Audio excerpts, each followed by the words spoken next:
Hello everyone and welcome back to another average review. And today's review is going to be exciting because we're going to be reviewing the Marvel Legends Spider-Man 2 Gamerverse Deluxe Venom.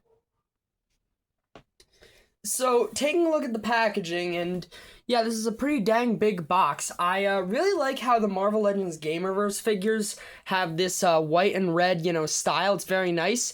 We have the Marvel Legends and Spider-Man 2 logos down here, along with the Marvel Gamerverse logo. Venom's name right here.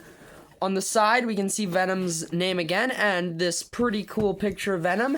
And on the back, I believe this is concept art of the final battle from Spider-Man 2, along with, of course, a standard name and logos, and a very vague bio for Venom. Pause here if you want to read it. It doesn't really say anything about the game version of Venom, which a lot of people have thoughts about. I'm not the biggest fan of how they characterized who they made the host of Venom, but there's one thing I know. This Venom looks awesome, which is the exact reason why I got this figure. So hey, let's get him out of the box. Alright, taking this Venom out of the box, and yeah, he is absolutely monstrous. I don't really know where to start with this figure since, it's just absolutely massive, so I guess we should start off with the logo. I really like the Insomniac Venom logo. I like how sharp and angular it is, that it really fits Venom, being usually a pretty sinister character at the start, at least. Usually he, of course, morphs into that lethal protector persona. One thing I do love is the white logo going over the shoulders. I think that's a really good change to the logo. I like how it looks. The back logo also looks nice. Yeah, this Venom just looks awesome. Speaking of awesome, the way Venom's face look is just like, I don't know, it's just really dang cool. He looks absolutely terrifying with that big grin. Without the long tongue, it reminds me of Todd McFarlane's, version of Venom. Especially that first appearance where he was just grinning after he snuck in Peter and MJ's apartment. That was Venom at probably one of his most evil points, at least for Eddie Brock, which this Venom unfortunately isn't, but hey, I can pretend. I love how the eyes look, how almost angry those eyes are, combined with the really, scary looking mouth. That just looks awesome together. Now, I don't actually have much to say about the body, but I love all the texturing on it, how, goopy and, rough it looks. I also love how, well, of course, muscular he is, because, it's Venom. He's a massive dude, especially this version. The Insomniac Venom,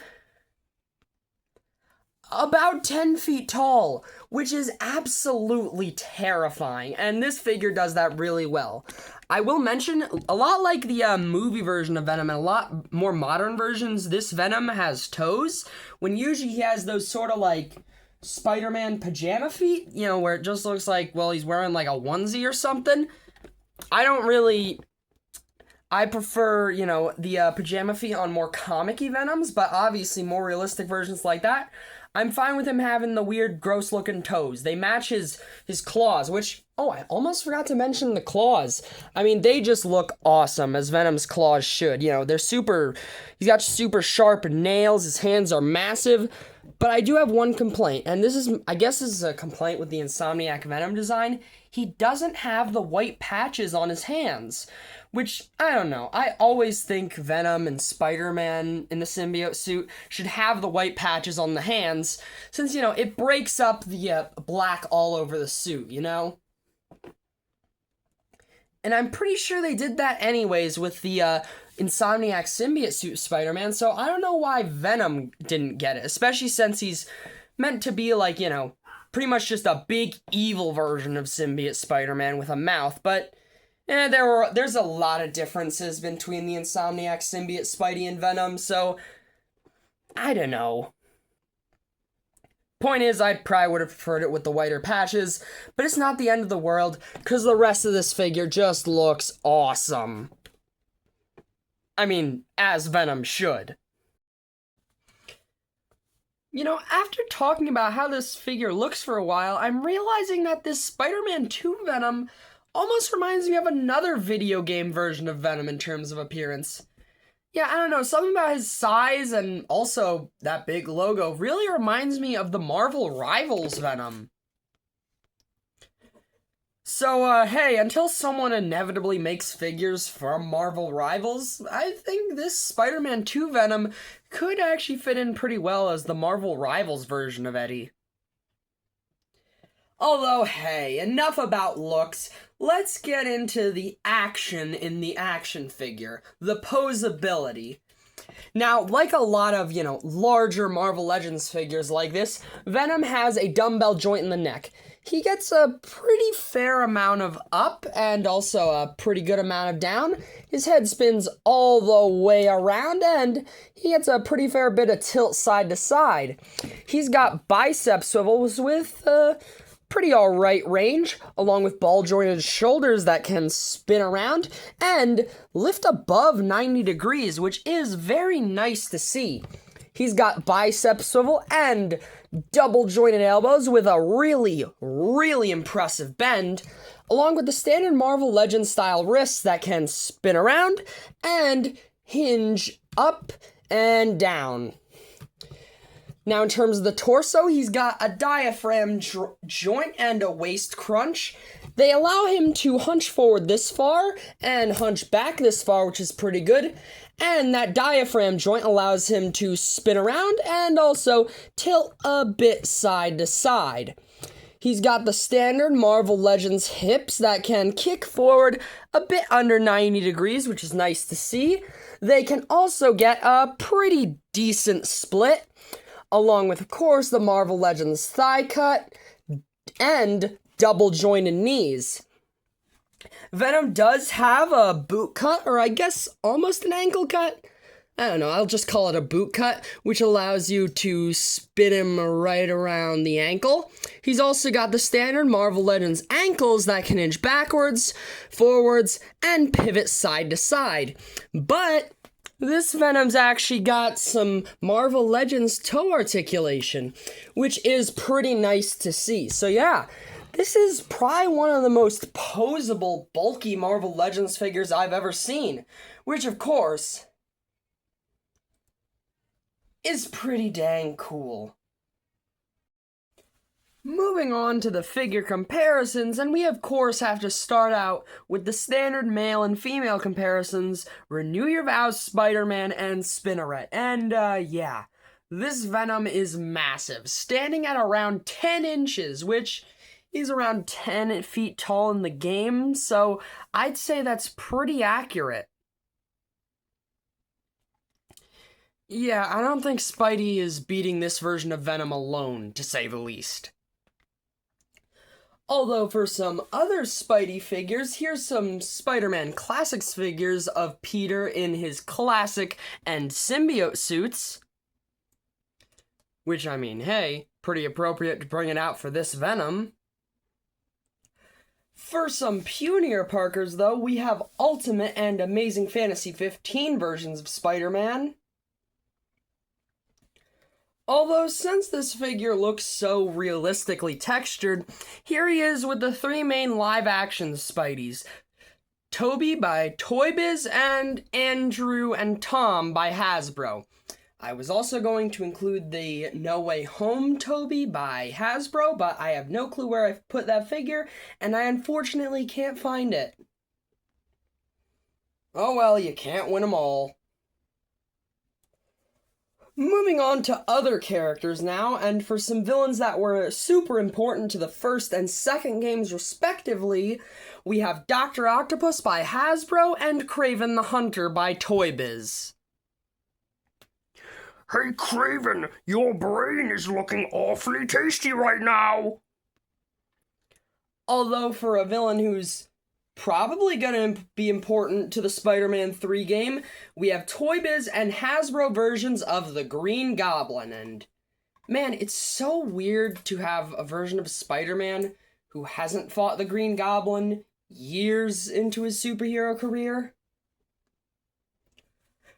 Although, hey, for some other symbiotes, we have Venom's much beloved offspring Carnage, his complete opposite Anti-Venom, and whatever the hell this version of Toxin is. And hey, I am pretty thoroughly surprised that Hasbro made a bigger Marvel Legends symbiote than this Toxin. Although, hey, we can't bring out some symbiotes without talking about the original recipe. Yeah, regular Eddie Brock Venom, specifically the Amazon-exclusive Life Foundation 3-pack version. And yeah, this definitely highlights the differences between comic and video game Venom. Comic Venom, while a super big guy, is still just that, a guy.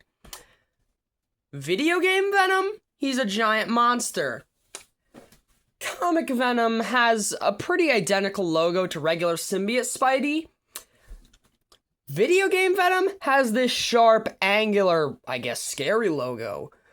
Comic Venom, pajama shoes, game Venom, toes. Comic Venom, white patches on his hands. Video game Venom? I guess not, yeah. Do any of those things make this Venom design bad or worse? I mean, the white patches not being on his hands kinda does, but no, I actually really like both of these visual interpretations of Venom. I think they're both pretty dang cool, which, I mean, it's Venom. I hope he is. But anyways, for another darkly colored copy of the protagonist who started off as a villain in their debut, but soon grew into a hero who became so beloved by the fandom that they got their own spin-off and became one of the most popular characters in the entire fandom, we have Shadow the Hedgehog, specifically the movie version. Am I saying these two are the same characters? No. Shadow the Hedgehog is like a little bit cooler. Although, hey, since this Venom figure is so big, here he is with the old Toy Biz Marvel Legends Galactus Build-A-Fig. And yeah, it's a bit crazy to be making this comparison. It's somehow even crazier that, well, yeah, Venom is like nearly reaching this Galactus figure's shoulders. Oh yeah, if you're wondering why he wasn't in the comparisons despite being in Spider-Man 2, I don't have a Marvel Legends figure of Miles Morales, sorry. But hey, moving on, as is tradition, here's the Marvel Legends Gamerverse Spider-Man 2 Venom with Hitmonkey and Goliath. Alright, let's finally move on to the accessories. Now, Venom doesn't have that many, but I'd say it's a real good example of quality over quantity. Now, in box and throughout the video, he's had this pair of open hands and this closed mouth smiley head. But he also comes with a pair of fists and this alternate open mouth roaring head. And this, I don't know, it's hard to choose between this and the smiling head as my favorite. I know most people are obviously gonna go with this one, and I can definitely see why. I mean, that's just Venom. I mean, seriously, you know, the super long tongue, the rows of sharp teeth, it's really, really good. And this head has an accessory all on its own. It's this weird little translucent piece, but if you slide it up into Venom's mouth, you now have a bunch of saliva on his tongue, which, I mean, that's a pretty dang cool accessory for this alternate head. But wait, there's more, because Venom also comes with one more interchangeable hand. This giant tentacle hand, which, I mean, I don't know what I can say other than it's just plain awesome looking. And yes, in case you're wondering, he can hold other figures with this hand, but it's gonna be a bit of a pain trying to balance this figure while he's got the big tentacle holding an entire other figure. Exactly my point. Although you could just have him hold a figure with his regular open hand, also a bit of a pain to balance, just less so, But you will have to worry about the figure, popping right out of his hand. But hey, when you do it this way, it almost looks like Venom has his own Spider-Man action figure, which is just adorable. He's gonna bite Peter's head off, isn't he? Alright, let's move on to the price of this guy, and yeah, he's pretty dang pricey. This figure retails, depending on your retailer, between $60 and $65. I paid the latter since I found this guy at GameStop. And yes, that is very pricey. And I can see why a lot of people would think that, that's not a good price, they'd be turned off by it. Completely understandable. Personally, I think it's a fairly decent price. I feel like I got what I paid for. I got a massive Venom figure with some really cool accessories and good articulation. And hey, feeling super satisfied with a purchase that big is a pretty tough task to live up to, and hey, I'm really glad that this Venom figure did just that.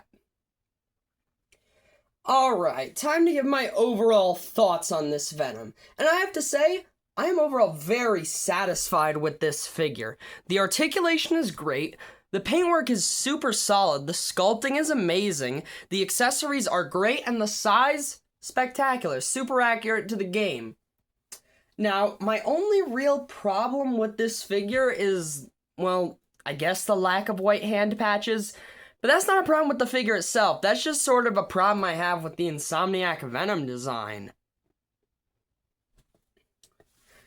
Personally, I feel like the price, while it does sting, and I would have rather it been something like $50, $55, granted that would be around the same price as Maximum Spidey, but the price of Maximum Spidey kind of sucks. I